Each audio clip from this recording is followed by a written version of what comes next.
इस कहानी की शुरुआत में हमें एवेंजर्स को दिखाया जाता है जो टोनी की टेक्नोलॉजी का इस्तेमाल करके हाइड्रा के शेष बचे हुए ठिकानों को खत्म कर रहे थे ताकि वो लोकी की शाही छड़ी प्राप्त कर सके, जिसका इस्तेमाल लोकी ने चितौरी हमले के दौरान किया था। वो छड़ी बेरन स्टगर के पास थी। बेरन हाइड्रा के फेमस गुंडों में से एक होता है और उस छड़ी की ऊर्जा से हथियार के साथ साथ सुपर पावर लोगों को बनाने की कोशिश कर रहा था। इसीलिए एवेंजर्स यूरोपीय देश सुकोविया में बेरन के बेस पर हमला कर रहे होते हैं। वो एक एक करके बेरन के गुंडों को मार रहे होते हैं, मगर बेरन ने दो बच्चों को सुपर पावर बना दिया था जिनका नाम पिएत्रो और वांडा होता है, और वे दोनों ही शाही छड़ी के संपर्क में आने के बाद भी जिंदा थे। पिएत्रो के पास फ्लैश की तरह ही सुपर स्पीड होती है और वांडा मैनिपुलेशन, टाइकाइनेसिस और हिप्नोसिस में माहिर थी। पिएत्रो अपनी पावर से एवेंजर्स को परेशान करने लग जाता है। वो होकाई का ध्यान भटकाता है जिससे उसे गोली लग जाती है, मगर हल्क उस बंकर को नष्ट कर देता है। वहीं टोनी शिप को डिस्ट्रॉय करके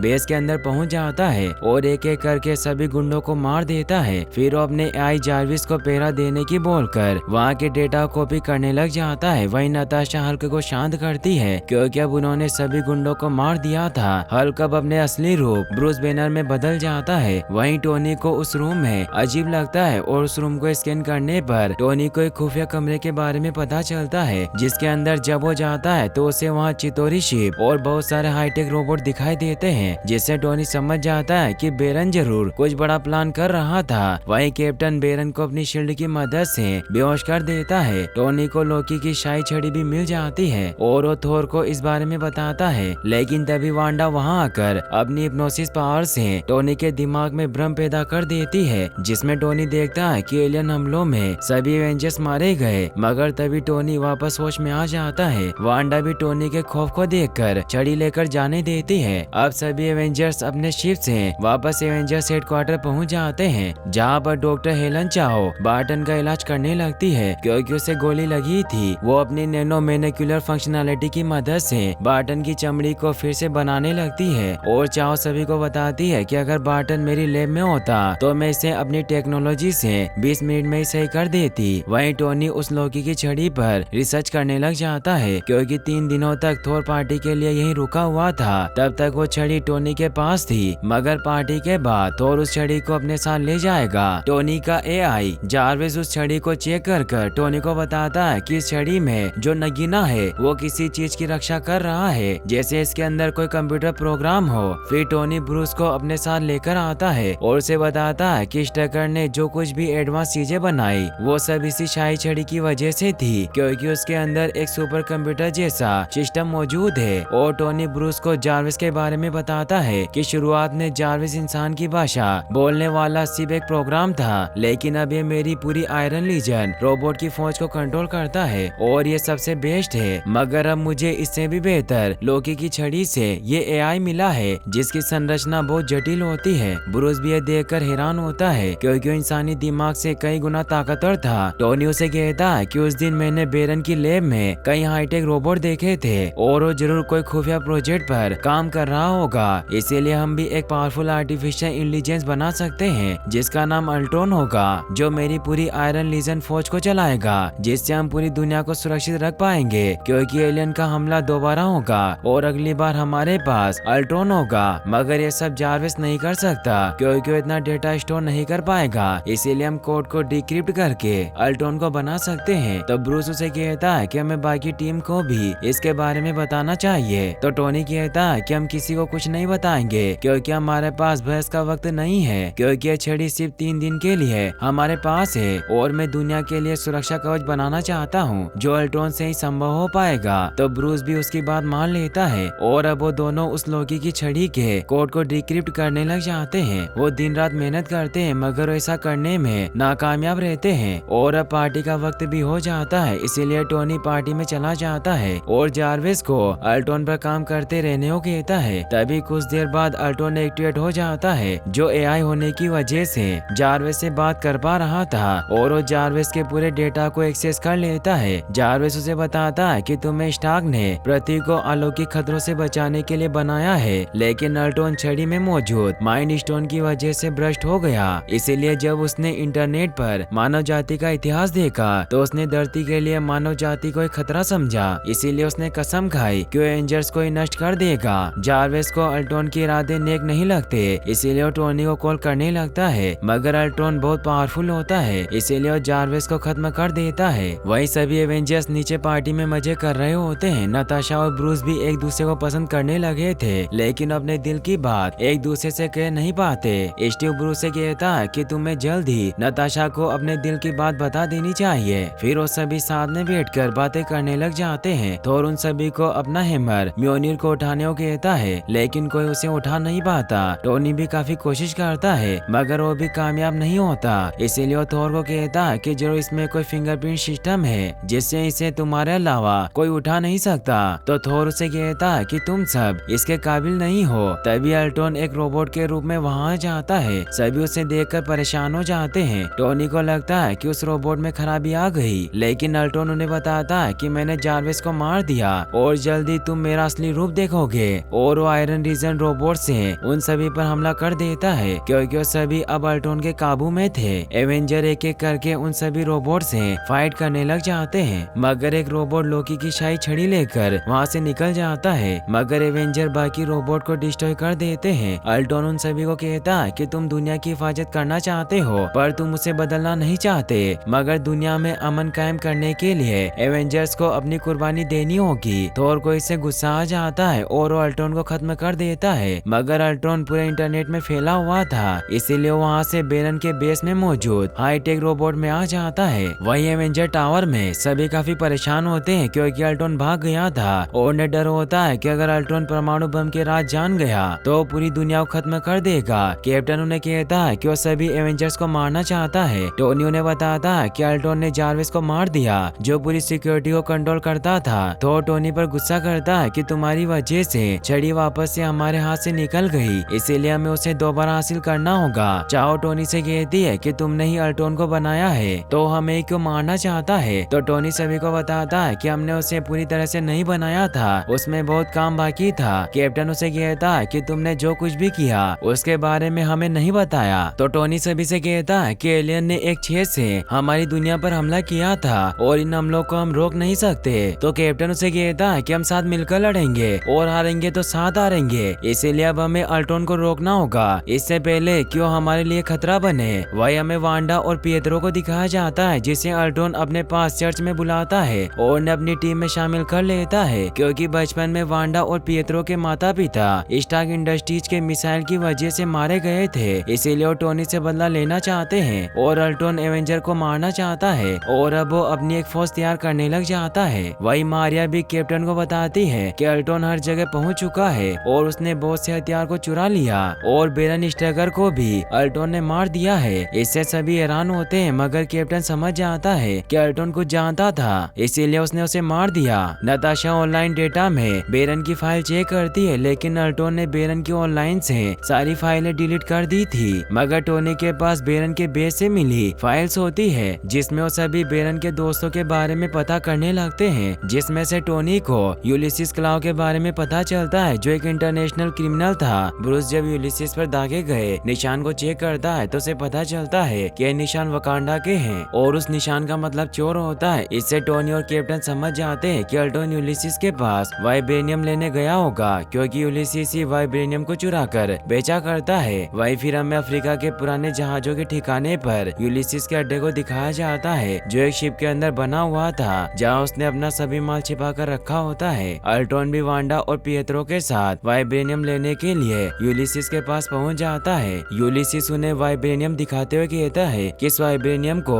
मैंने बहुत मुश्किल से चुराया है, ये अरबों का माल है। तो अल्ट्रॉन अरबों डॉलर यूलिसिस के अकाउंट में ट्रांसफर करता हुआ डायलॉग मारता है कि बनाओ दोस्त और दुश्मन को धनवान, तब होगी असली की पहचान। यूलिसिस को याद आता है कि टोनी भी ऐसा ही डायलॉग मारा करता था, इसीलिए अल्ट्रॉन को कहता है कि क्या तुम्हें भी टोनी ने बनाया है। अल्ट्रॉन को इससे गुस्सा आ जाता है और वो यूलिसिस का एक हाथ काट कर उसे दूर फेंक देता है। तभी टोनी और बाकी एवेंजर भी वहाँ जाते हैं। टोनी अल्ट्रॉन से पूछता है कि तुम इतने सारे वाइब्रेनियम का क्या करने वाले हो, मगर अल्ट्रॉन उस पर हमला कर देता है, जिससे उन दोनों के बीच लड़ाई होने लगती है। कैप्टन और थोर भी अल्ट्रॉन के रोबोट को मारने लग जाते हैं। अब यूलिसिस भी अपने आदमियों को सभी को मारने के ऑर्डर दे देता है, इससे एवेंजर्स उन्हें मारने लगते हैं, मगर पिएत्रो और वांडा भी अल्ट्रॉन के साथ थे, इसीलिए एवेंजर्स को मार रहे होते हैं। पिएत्रो गलती से थोर का म्योनिर पकड़ लेता है, लेकिन वो वर्दी न होने की वजह से दूर गिर जाता है। टोनी और अल्ट्रॉन लड़ते लड़ते बाहर चले जाते हैं। वहीं कैप्टन और बाकी एवेंजर्स अल्ट्रॉन रोबोट को मार रहे होते हैं। ब्रूस बाहर ही शिप में उनका इंतजार कर रहा था।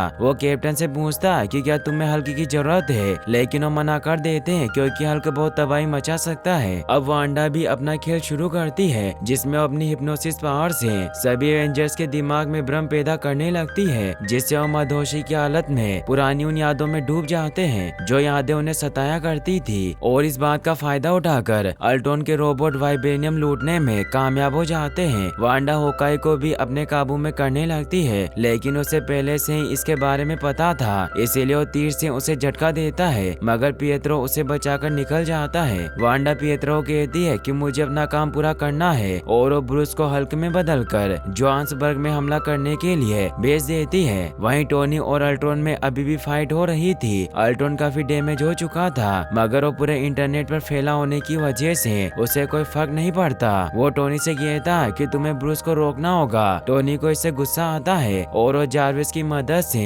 हल्क के बारे में पता कर लेता है कि वो शहर में तबाही मचा रहा है। टोनी मदद के लिए बाकी एवेंजर्स से कॉन्टेक्ट करता है, मगर होकाई बताता है कि सभी की हालत काफी खराब है। वांडा ने उन पर काबू कर लिया तो टोनी मदद के लिए अपने सैटेलाइट से वेरोनिका डिवाइस को बुलाता है, जो एक मोबाइल सर्विस मॉड्यूल होता है, जिसे ब्रूस और टोनी ने मिलकर हल्क के गुस्से को रोकने के लिए बनाया था। हल्क जोहान्सबर्ग में काफी तबाही मचा रहा था, जिससे लोग डरकर इधर उधर भाग रहे थे और हर तरफ तबाही मची हुई थी। टोनी वेरोनिका डिवाइस की मदद से हल्क बस्टर सूट पहन लेता है। टोनी हल्क को समझाता है कि वांडा तुम्हारे दिमाग से खेल रही है, मगर हल्क वांडा के काबू में होने की वजह से उसकी बात नहीं सुनता, जिससे टोनी और हल्क के बीच में बहुत ही खतरनाक इपिक फाइट होने लग जाती है, जिसमें कई बार टोनी हल्क पर भारी पड़ रहा था तो कई बार हल्क टोनी पर। इसीलिए टोनी हल्क को बेहोश करने के लिए कंस्ट्रक्शन चल रही बिल्डिंग के ऊपर गिरा देता है, जिससे वो पूरी बिल्डिंग टूट जाती है। मगर हल्क अभी भी गुस्से में होता है, लेकिन टोनी उसे पंच मारकर बेहोश कर देता है। मगर इस तबाही की वजह से सभी लोगों को बहुत चोटें लगी थी, इसीलिए सभी एवेंजर्स पर गुस्सा थे। इसीलिए सभी एवेंजर्स को छिपने के लिए मजबूर होना पड़ता है और उन सभी को बार्टन अपने घर ले जाता है, जो पूरी दुनिया में छिपा हुआ था। वही सभी एवेंजर पहली बार बार्टन की वाइफ लोरा और उसके बच्चों कूपर और लीला से मिलते हैं, क्योंकि बार्टन ने उनके बारे में किसी को नहीं बताया था ताकि उसकी वाइफ और बच्चों को कोई खतरा ना हो। थोर काफी परेशान होता है क्योंकि वांडा ने जब अपने मैजिक से उसे भ्रम में डाला तो उसे सपने में नॉर्नस दिखाई दी थी। नॉर्नस दरअसल महिलाओं का एक ग्रुप होता है जो भविष्य की घटनाओं को देख सकती है, इसीलिए थोर इसका जवाब पाने के लिए वहाँ से वाटर साइड पर निकल जाता है, जिनके माध्यम से ही नॉर्नस उन भविष्य की घटनाओं को बता सकती थी। थोर अपने साथ एरिक को भी लेकर जाता है और उस पानी के कुंड में उतर जाता है, जिससे उसे वही विजन आने लगते हैं और उसे उन विजन में 6 इन्फिनिटी स्टोन दिखाई देते हैं। वही हमें दक्षिण कोरिया में यूजिन जेनेटिक रिसर्च लैब को दिखाया जाता है, जहाँ अल्ट्रॉन पहुंच जाता है क्योंकि वो डॉक्टर चो की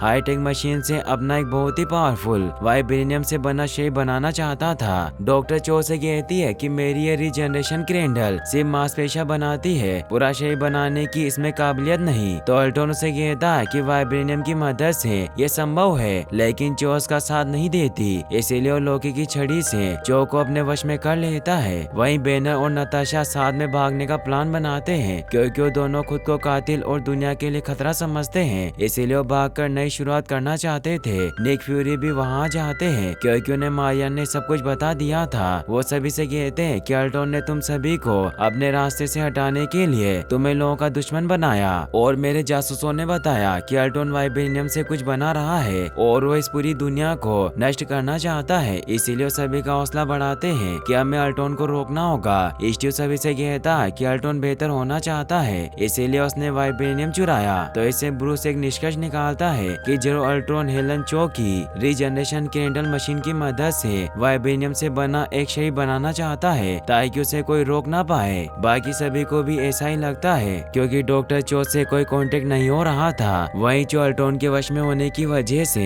वाइब्रेनियम से बना एक शरीर बनाने लग गई थी, क्योंकि वाइब्रेनियम बहुत ही नायाब धातु होने की वजह से मांसपेशियों के साथ आसानी से मेल खा गई थी। अब अल्ट्रॉन लोकी की शाही छड़ी से माइंड स्टोन भी निकाल लेता है, जो 6 इन्फिनिटी स्टोन में से एक था, जिसे भी वो उस रोबोट के अंदर फिट कर देता है और अब हेलन अल्ट्रॉन के दिमाग को उस रोबोट के साथ जोड़ने लगती है। वांडा भी अपनी पावर की वजह से अल्ट्रॉन के दिमाग को देख पाती है, जिसमें वो देखती है कि अल्ट्रॉन पूरी दुनिया को खत्म करना चाहता है। इसीलिए अल्ट्रॉन से कहती है कि तुम ऐसा नहीं कर सकते, तुमने तो कहा था कि तुम सिर्फ एवेंजर्स को मारकर बेहतर दुनिया बनाना चाहते हो। तो अल्ट्रॉन उसे कहता है कि दुनिया कमजोरों के लिए नहीं है, जिससे वांडा और पिएत्रो भी अल्ट्रॉन के खिलाफ हो जाते हैं और वांडा अपने मैजिक से डॉक्टर हेलन को नॉर्मल कर देती है, जैसे चाहो अल्ट्रॉन को वाइब्रेनियम रोबोट में लोड होने से रोक देती है। इसीलिए अल्ट्रॉन उस पर हमला कर देता है और पिएत्रो वांडा को अपनी सुपर स्पीड से बचाकर निकल जाता है। अब कैप्टन भी अपने साथियों के साथ अल्ट्रॉन को रोकने के लिए वहां पहुंच जाता है, मगर अल्ट्रॉन को इस बारे में पहले से ही पता चल गया था, इसीलिए वो रीजनरेशन क्रेंडल के साथ वहां से निकल जाता है। कैप्टन चो की हालत देखकर सभी परेशान हो जाते हैं। चो से कहती है कि अल्ट्रॉन खुद को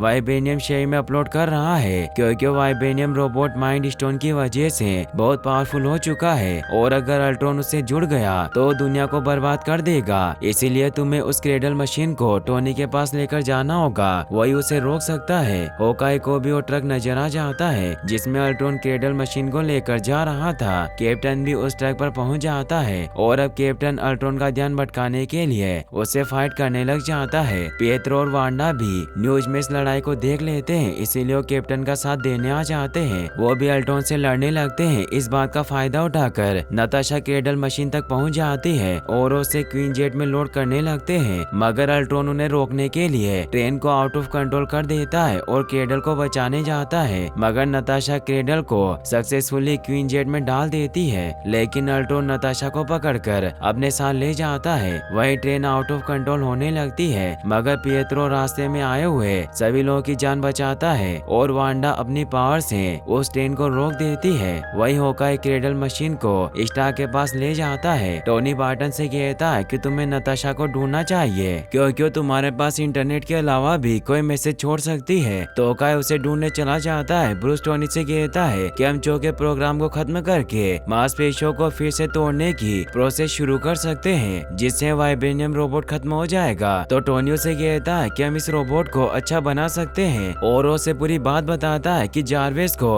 अल्ट्रॉन ने मारा नहीं था, बल्कि जारवेस खुद को बचाने के लिए इंटरनेट में जाकर छिप गया था, जिसने परमाणु कोड को छिपा कर रखा, जिससे अल्ट्रॉन उसे एक्सेस नहीं कर पाया। अब मैंने वापस से जारवेस को बना लिया है, इसलिए हमें जारवेस को इस वाइब्रेनियम रोबोट में डालना होगा, जिससे हम एक परफेक्ट अल्ट्रॉन बना पाएंगे। तो ब्रूस उसे कहता है कि ये सही नहीं है, क्योंकि हम दोबारा वही गलती दोहराएंगे। तो टोनी उसे कहता है कि हम पागल साइंटिस्ट हैं, हमें दुनिया को बचाने के लिए ये कदम उठाने ही होंगे। ब्रूस भी टोनी की बातों में आ जाता है और वो दोनों मिलकर जारवेस को उस रोबोट में डालने लग जाते हैं। वही हमें अल्ट्रॉन को दिखाया जाता है, जो स्ट्रगल के बेस में बहुत सारे रोबोट बना रहा होता है, ताकि वो इस दुनिया को नष्ट करके यहाँ रोबोट का राज कायम कर सके। नताशा भी होश में आ जाती है, इसीलिए वो जुगाड़ लगाकर बार्टन से कॉन्टेक्ट करने लग जाती है। वहीं टोनी और ब्रूस बहुत हद तक जारवेस के डेटा को उस रोबोट में अपलोड कर देते हैं, मगर तभी कैप्टन वांडा और पिएत्रो के साथ वहाँ पर आ जाता है और वो टोनी को ये सब बंद करने को कहता है, क्योंकि वांडा ने कैप्टन को बता दिया था कि वो रोबोट पूरी दुनिया को बर्बाद कर सकता है। इसीलिए कैप्टन टोनी को अपनी प्रोसेस बंद करने को कहता है, मगर जब वो नहीं सुनता तो पिएत्रो अपनी स्पीड से क्रेडल मशीन के सभी वायर खोल देता है, जिससे अब टोनी और कैप्टन में भी लड़ाई हो जाती है। तभी थोर भी वहाँ जाता है और वो म्योनिर की इलेक्ट्रिक पावर से उस क्रेडल मशीन को चार्ज करके उस रोबोट को पूरी तरह से बना देता है। उस रोबोट का नाम विजन होता है, जो एवेंजर का दुश्मन नहीं बल्कि दोस्त होता है, क्योंकि जब वो इस खूबसूरत दुनिया को देखता है तो उसे सच्चाई का एहसास होता है। थोर सभी को बताता है कि मुझे सपना दिखा था और मैंने देखा कि माइंड स्टोन पूरी दुनिया को मिटा सकता है और मैंने इसे इसलिए जिंदा किया क्योंकि हम अल्ट्रॉन को हरा नहीं सकते, वो इंटरनेट में मौजूद है, इसीलिए विजन उसे रोक सकता है। लेकिन कैप्टन को अभी भी यकीन नहीं होता, तो विजन उसे कहता है कि मैं अल्ट्रॉन की संतान नहीं हूँ, मैं इस जिंदगी के साथ हूँ, जबकि अल्ट्रॉन इस दुनिया को बर्बाद कर देगा। मगर वो पहले एवेंजर्स को मारना चाहता है और वो सुकोया में तुम्हारा इंतजार कर रहा है, इसीलिए हमें अल्ट्रॉन को खत्म करना होगा, जिसके लिए हमें उसके इंटरनेट से वजूद को मिटाने के साथ साथ उसके सारे रोबोट को खत्म करना होगा और ये सब हमें मिलकर करना होगा। और वो थोर के म्योनिर को भी उठा लेता है, इससे अब सभी को उस पर विश्वास हो जाता है। थोर टोनी को थैंक्स कहता है। अब वो सभी लड़ाई के लिए अपने अपने हथियार ले लेते हैं। टोनी भी अपने नए एआई फ्राइडे को सूट में लगा लेता है और अब वो सोकोविया के लोगों को बचाने के लिए उन्हें शहर से बाहर निकालने लगते हैं। वहीं अब अल्ट्रॉन के रोबोट पूरे सोकोविया शहर पर हमला करने लगते हैं और विजन भी अल्ट्रॉन के पास पहुंच जाता है और उस पर हमला करके उसे इंटरनेट से डिलीट कर देता है, जिससे अल्ट्रॉन को गुस्सा आ जाता है और वो दुनिया को खत्म करने के लिए बनाई गई अपनी मशीन को ऑन कर देता है, जिससे सोकोविया का एक बहुत बड़ा हिस्सा आसमान की तरफ जाने लगता है। जिससे टोनी को पता चलता है कि अल्ट्रॉन ने बाकी बचे हुए वाइब्रेनियम और अल्ट्रॉन टेक्नोलॉजी का उपयोग करके एक ऐसी मशीन बनाई है ताकि उस बड़े से शहर को ऊपर ले जाकर मीटेओराइट बनाकर नीचे गिरा सके, ताकि पूरी दुनिया खत्म हो जाए और धरती पर रोबोट्स का राज हो। वहीं ब्रूस भी नताशा के पास पहुंच जाता है और उसे कहता है कि हमें यहाँ से निकलना होगा क्योंकि अब हमारी लड़ाई खत्म हो चुकी है। मगर नताशा जानती थी कि लोगों को उनकी जरूरत है, इसीलिए वो ब्रूस को धक्का देकर हल्क में बदल देती है और वो दोनों भी लोगों को बचाने के लिए निकल जाते हैं। वहीं थोर, स्टीव और बाकी सभी एवेंजर्स लोगों को बचाने में लगे हुए थे, जिसमें वांडा और पिएत्रो भी उनका साथ दे रहे होते हैं और वो एक एक करके अल्ट्रॉन के रोबोट्स को खत्म करते जा रहे थे। मगर अल्ट्रॉन की मशीनों की वजह से पूरा शहर काफी ऊंचाई पर उड़ रहा था। टोनी को कुछ भी समझ नहीं आता क्योंकि वो मशीनें वाइब्रेनियम की बनी होने की वजह से पावरफुल थी, इसीलिए उसे तोड़ना नामुमकिन होता है। टोनी को एक आइडिया आता है कि एटॉमिक रिएक्शन की मदद से पूरे शहर के भाप की तरह टुकड़े कर सकते हैं, मगर इससे सभी लोग मारे जाएंगे। इसीलिए टोनी कैप्टन से कहता है कि तुम्हें सभी लोगों के साथ यहाँ से निकलना होगा, लेकिन वहाँ से निकलने का कोई तरीका नहीं होता। इसीलिए नताशा भी सभी लोगों के साथ मरने का डिसाइड करती है। लेकिन तभी वहाँ Nick Fury helicarrier ship लेकर पहुँच जाते हैं, जिससे सभी खुश होते हैं और अब वो जल्दी से सभी लोगों को उस शिप में बिठाने लग जाते हैं। रोडी भी अब वहाँ पर पहुँच जाता है और वो अल्ट्रॉन के रोबोट को मारने लग जाते हैं। वहीं थोर और विजन अल्ट्रॉन से लड़ रहे होते हैं, मगर अब अल्ट्रॉन अपने सभी रोबोट से एवेंजर्स पर वार करने लगता है। लेकिन एवेंजर्स बड़ी बहादुरी से सभी रोबोट्स को मिलकर खत्म करने लग जाते हैं और अल्ट्रॉन पर वार करके उसे बहुत डैमेज कर देते हैं और हल्क उसे दूर फेंक देता है। अब वो सभी बचे हुए लोगों को भी शिप पर ले जाने लगते हैं, मगर होकाई को एक बच्चा घायल हालत में दिखाई देता है, इसीलिए उसे बचाने जाता है। मगर तभी अल्ट्रॉन क्वीन जेट से सभी एवेंजर्स को मारने के लिए आ जाता है और वो होकाई पर हमला करने लगता है, मगर पिएत्रो से बचा लेता है। लेकिन वो बहुत सारी गोलियां लगने की वजह से मारा जाता है। वांडा इससे काफी दुखी हो जाती है और उसे अल्ट्रॉन पर बहुत गुस्सा आता है, इसीलिए एक रोबोट को बहुत ही दर्दनाक तरीके से मारती है। वहीं अब हल्क नताशा को सेफली शिप पर छोड़कर अल्ट्रॉन के पास पहुंचकर उस रोबोट को मार देता है, लेकिन वो खुद क्वीन जेट में ही रह जाता है। अब सभी लोग शिप में आ चुके थे, लेकिन तभी वो शहर वापस नीचे गिरने लगता है। इसीलिए टोनी और थोर मिलकर उस शहर को अपनी पावर से आसमान में ही तोड़ने लगते हैं। लेकिन वांडा अभी भी उस शहर में मौजूद होती है, लेकिन विजन उसे लेकर निकल जाता है और अब वो शहर ब्लास्ट हो जाता है और उसके टुकड़े पानी में गिरते हैं, जिससे किसी को कुछ नहीं होता। वहीं ब्रूस अभी भी क्वीन जेट में होता है, जिसे नताशा वापस बुलाती है क्योंकि वो रडार सिग्नल से बाहर चला गया था। लेकिन हल्क उसकी कॉल को कट कर देता है और आसमान में चला जाता है। वहीं एक अल्ट्रॉन रोबोट अभी भी जिंदा बचा हुआ था, लेकिन विजन उसे खत्म कर देता है, जिससे अब अल्ट्रॉन पूरी तरह से खत्म हो जाता है। फिर दिखाया जाता है कि एवेंजर्स का न्यूयॉर्क में एक नया हेडक्वार्टर बनाया जाता है, जहां एरिक, मारिया हिल और बाकी सभी मौजूद होते हैं। वहीं नताशा ब्रूस को ट्रैक नहीं कर पा रही थी, इसीलिए उसे लगता है कि उसे दूर चला गया। लेकिन फ्यूरी उसे विश्वास दिलाता है कि वो अभी भी जिंदा है और वो तुम्हें चिट्ठी जरूर लिखेगा। वहीं थोर को विश्वास होता है कि माइंड स्टोन विजन के पास सुरक्षित है, इसीलिए वो बाकी इन्फिनिटी स्टोन के बारे में और ज्यादा जानने के लिए एसगार्ड लौट जाता है। लेकिन अब बार्टन और स्टार्क एवेंजर टीम छोड़ देते हैं ताकि वो अपने परिवार के साथ नॉर्मल लाइफ जी सके। इसीलिए अब कैप्टन और नताशा अपनी नई एवेंजर टीम को इकट्ठा करते हैं, जिसमें वांडा, फाल्कन, रोडी और विजन होते हैं और यहीं पर यह मूवी एंड हो जाती है। लेकिन फिर हमें इसके पोस्ट क्रेडिट सीन में थेनोस को दिखाया जाता है, जो इन्फिनिटी गॉडलेट हासिल करते हुए कहता है कि मैं खुद ही सारे इन्फिनिटी स्टोन हासिल कर लूंगा और यहीं पर यह मूवी फाइनली एंड हो जाती है। गाइस, अगर आपने अभी तक एवेंजर इन्फिनिटी वॉर और एंड गेम की वीडियो नहीं देखी है तो आप एंड स्क्रीन पर क्लिक करके इस वीडियोस को भी वॉच कर सकते हैं। साथ ही वीडियो को लाइक और चैनल को सब्सक्राइब करने के लिए आपका तहे दिल से शुक्रिया। Thanks for watching.